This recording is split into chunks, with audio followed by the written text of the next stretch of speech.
Job Vlog. So I'm doing something a little bit different this time. I'm actually going to shoot a video. Got good audio set up here, hoping it gets into the iPhone accordingly. Still holding this with my hand, but it is what it is. So I kind of broke with tradition. Went 2 years without seeing a film in theaters. Snapped that just last night.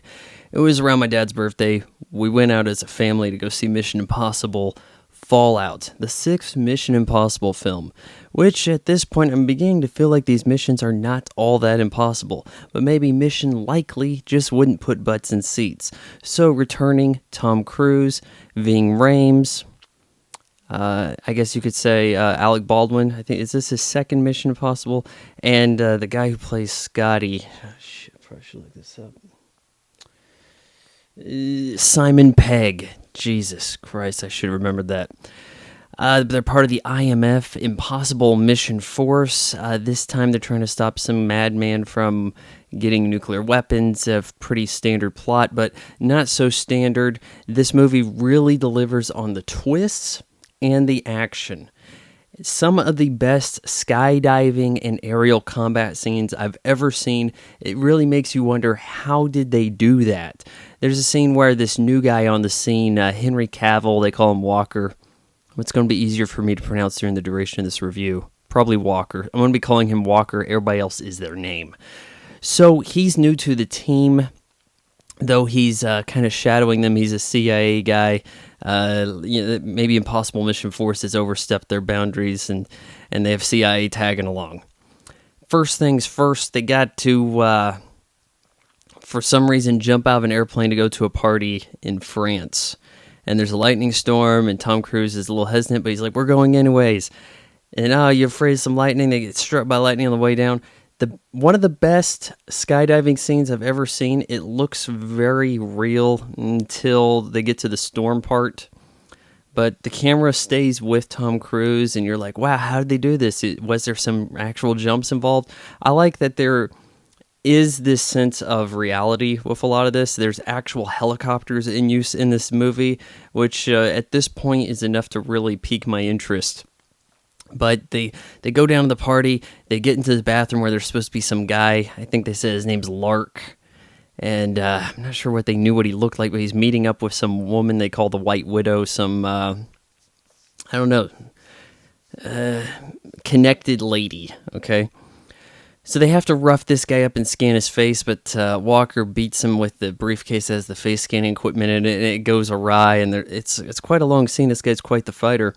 And then they meet up with the White Widow, and they're like, hey, I'm Tom Cruise. Don't recognize me as Tom Cruise.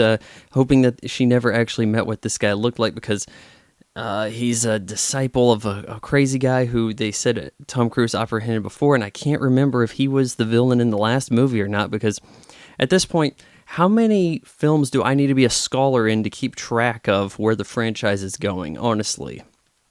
So was this guy that they need to bust out of a prison in a way, this crazy dude, was he in the last movie, Rogue Nation? Because they mentioned Rogue Nation stuff, and they have the British chick returns. She's with MI6 and following around Tom Cruise and kind of getting in their way at times, needing to take out this target. She's supposed to bring him into MI6 or take him out. I mean, if she wanted to bring him in, that's one thing, but she definitely goes out of her way to try to kill him too, which makes me wonder what her actual mission was on that. But it's a little weird that we're making a convoluted franchise out of Mission Impossible instead of more standalone episodic fare as it seemed to have started. Because now it's like Ving Rhames, he might get killed, and you're like, oh no, not Ving Rhames, he was there from the beginning. No, don't. But he's okay, and there's gonna be spoilers and shit. The White Widow mentions her mom, Max. Remember? She was in the first movie. Trying to remember the actress's name. Vanessa Redgrave, was it? Could be, or is it Maggie Smith? anyways, the point is, like, there is some kind of full circle thing going on here, and the little Easter egg thrown at you if you were one keeping attention and track of all this stuff. So she needs this guy broken out. Tom Cruise goes off the rail, doesn't kill a bunch of cops in the process, but gets into a big chase. At this point, have we had enough chases in streets, like narrow streets in European cities in this franchise? I kind of feel like maybe we have. But the effects look pretty darn good until Tom Cruise falls off the motorcycle. Every once in a while, things get a little bit of that rubbery, noticeable CGI. I'm going to mention some of that later, but this guy, Walker, spoilers here, turns on them. It turns out that he's actually working with, or in some cases, he's one of the disciples of the guy they break out. He gets tricked by... Did I say his name there earlier? Alec Baldwin. Yeah, he gets tricked by Alec Baldwin. Arms getting kind of sore here. And Simon Pegg, they're doing their bit with the face maker. And you know what? At the start of this movie, actually, one of the best marketing tie-ins with the media, where they have Wolf Blitzer actually appear, and he was around to trick the scientists into thinking that they were successful with his nukes going off, and they needed some code from him anyways, I guess. And Simon Pegg was like playing Wolf Blitzer with the face maker, but they had him pretend to be reading CNN live for him and gussied up production. I mean, it was fanciful, but it was also kind of cool, not entirely expected. Also, at one point, I think we have to look at giving Tom Cruise a Best Actor nomination for this movie, because what actor goes through as much crap as he does? Like, at one point, they've got these 2 nukes that's set to go off, and he has to get aboard a helicopter to chase down Walker's helicopter. And he's like, well, I'll just try to catch up with him somehow. I'll think of something, improvise. And he tries to crash into him, but the in-cockpit aerial footage that we get shows Tom Cruise flying the helicopter. It's madness. It's Sparta. I mean, it's something you don't see in other movies. And Tom Cruise climbing into the helicopter from this rope below, you could see it. They switched to a GoPro, and you could see that wide angle and video look that makes it in a way more authentic, if not slightly cheaper, because if it wasn't him actually doing this, they could use any camera they damn well pleased, as they do when they actually mount their actual production cameras in the inside the helicopter, and they're showing Henry Cavill shooting back at him and things. But you're like, wow, what is Tom Cruise going through? Yeah, he's probably got a safety wire because he falls down and grabs aboard this barrel of something. I don't know, food supplies, medicine that's below.